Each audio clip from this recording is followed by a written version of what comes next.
جان کریستوفر دپ دوم، ملقب به جانی دپ. اگه تا امروز فکر می‌کردی رفتارهای عجیب و دور از قاعده جانی دپ فقط بخشی از شخصیتش هست، نه. جانی دپ متولد 9 ژوئن 1963، بازیگر، تهیه کننده و موسیقیدان آمریکایی. جانی در یک خانواده معمولی بزرگ نشد. در یک محیط پرتنش بزرگ شد. مادرش بتی سو پالمر خدمتکار و پرستار بود. او زنی سختگیر، عصبی و غیر قابل پیشبینی بود. پدرش جان کریستوفر دپ یک مهندس شهرسازی بود. جانی با پدرش رابطه چندان صمیمی نداشت و در واقع عملاً در زندگی جانی نقشی نداشت.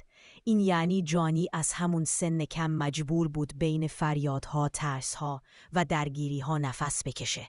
هر روز یه جنگ جدید، هر شب یه زخمی تازه. جانی گفته بود هر روز صبح بیدار می شدم و نمی دونستم امروز چه بلایی سرمون میاد.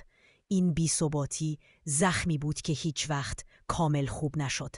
وقتی 12 ساله بود، پدرش دیگه تحمل رفتارهای پرخاشگر مادرش رو نداشت و در یک روز عادی وسایلش رو جمع کرد و رفت.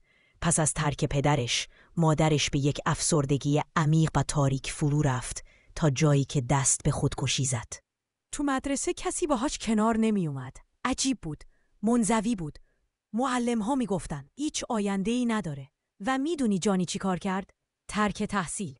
از کودکی برای آرامش به موسیقی و گیتار پناه می برد. و این اولین راهش برای فرار از فشارها بود. مشکلات متعدد تأثیرات زیادی بر روحیه جانی دپ داشتند. تا جایی که چندین بار دست به خودکشی و خودزنی کرد. حاصل این کار وجود 7 زخم بر روی بدن اوست. بچه‌ای که تو خونه پر از ترس بزرگ شده بود، فکر می‌کرد از اون سخت‌تر چیزی وجود نداره. ولی زندگی تازه داشت امتحاناشو شروع می‌کرد. این تجربه‌ها باعث شد جانی بعدها نقش‌هایی رو انتخاب کند که دنیای واقعی را برایش قابل تحمل کنند و پشت این نقش‌ها خود واقعیشو قایم می‌کرد. شخصیت‌های عجیب و متفاوتش انعکاسی از همان کودکی پرتنشند. این راز تاریک پشت کاراکترهای رنگی جانی دپه. تو فکر میکنی این مسیر بهش کمک کرد زنده بمونه یا فقط زخمهاشو عمیق‌تر کرد؟ ممنون میشم با سابسکرایب، لایک و کامنت حمایت کنید.